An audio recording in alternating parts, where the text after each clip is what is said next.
सबका मंगल हो, सबकी प्रीति हो। मैं चारिका बम्बई साधना में आपका स्वागत करती हूँ। आज हम बताएंगे बुधवार की अष्टमी तिथि के बारे में। बुधवार की अष्टमी तिथि बहुत ही पुण्यकाली तिथि होती है। इसमें जप ध्यान पूजा पाठ करने का बहुत बड़ा महत्व होता है और इसमें जो भी जप ध्यान और पूजन पाठ करते हैं उसे कई गुना फल प्राप्ति होती है। 10 लाख गुना आपको फल प्राप्ति होती है। ये ब्रह्मवैवर्त पुराण के में बताया गया है। तो मैं आपको बता रही हूँ कि इस दिन आप क्या करें। ब्रह्म मुहूर्त में उठ करके स्नान आदि कर ले और आप जैसे नित्य आप पूजन करते हैं वो करके और उस दिन ज़्यादा से ज़्यादा जप ध्यान पूजन पाठ करें।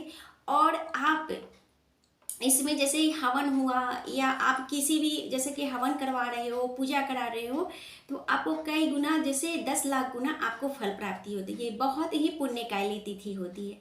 जैसे सूर्य ग्रहण में आपको जो दान पुण्य का जो फल मिलता है, पूजन पाठ और जप ध्यान करने का जो फल मिलता है, वही फल आपको ये बुधवार की अष्टमी तिथि को आपको मिलती है। तो इस बार बुधवार की अष्टमी तिथि जो है वो 15 मई को है, बुधवार के दिन। इस दिन माँ बंगलामुखी का भी जयंती है और दुर्गा अष्टमी भी है। मासिक जो दुर्गा अष्टमी आती है वो दुर्गा अष्टमी भी है। तो इस दिन आप ज़्यादा से ज़्यादा जप ध्यान पूजन पाठ करें और इस दिन हवन वगैरह पितरों का तर्पण, जिन्हें भी पितरों से पीड़ित है, जो कि पितरों का बहुत ही जैसे पितृदोष लग जाता है, तो इस दिन आप पितरों की शांति के लिए वो पितरों का तर्पण भी करा सकते हैं, गंगा स्नान कर सकते हैं, गंगा किनारे आप जैसे कि पूजन पाठ करवा सकते हैं। जप ध्यान करने का बहुत बड़ा महत्व है।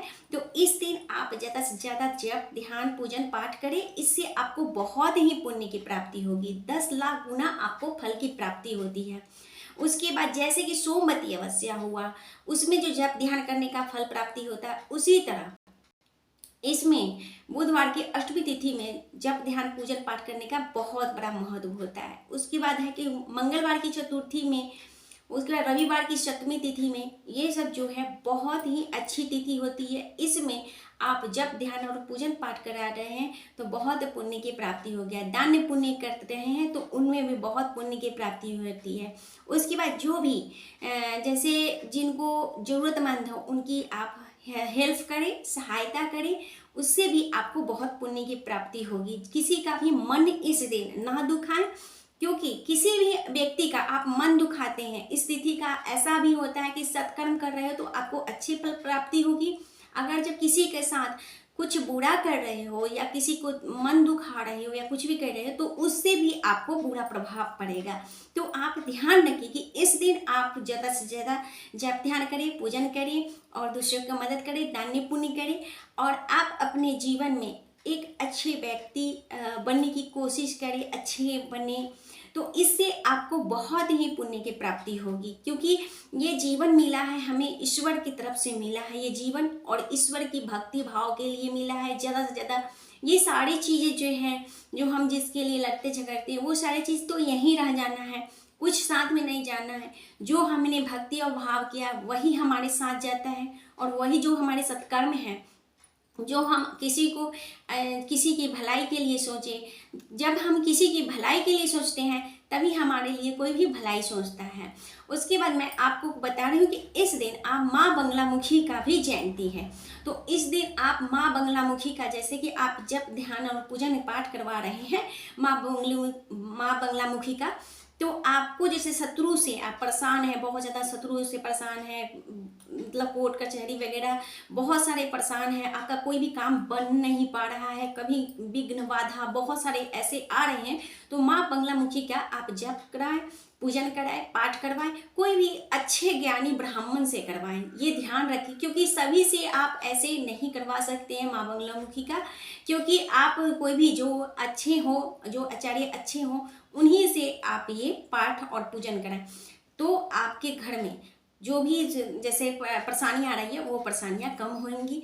उसके बाद है कि पितरों का भी इस दिन आप तर्पण कर सकते, पूजन कर सकते। जो पितृ दोष लगा हुआ हो, घर में कोई भी काम अच्छा नहीं बन रहा हो, जैसे कि बनते बनते बिगड़ जा रहा हो, तो आपके पितरों का भी बहुत ऐसा लक्षण होता है जो कि पितृ दोष लगता है। तो वो भी आप, जैसे आप लोग घर में पितृ दोष लगा हुआ है, तो इस दिन आप पितरों के भी आप तर्पण कराएं उनके शांति के लिए। और जब पितृ प्रसन्न होते हैं तो आपके बिगड़े भी काम बनने लगते हैं। तो ये भी ध्यान रखिए। और उसके बाद है कि आप अपने जीवन में ज़्यादा से ज़्यादा इस दिन जप ध्यान करें, सारे काम छोड़ करके जितना भी है जो करने लायक है वही करें, जो जरूरी है काम है वो करें, और नहीं तो आप जप ध्यान और पूजन पाठ पे आप ध्यान रखें, ज़्यादा से ज़्यादा जप करें। इससे आपको बहुत ही फल की प्राप्ति होगी, पुण्य की प्राप्ति होगी। अपने लिए करें। और जो भी हमारे दर्शक हैं जो हमें देखते हैं हमेशा, उनको ढेर सारी शुभकामनाएं माँ बगलामुखी की जयंती के लिए। और मैं अगले वीडियो में आपको फिर मिलूंगी, तब तक के लिए हरि ओम।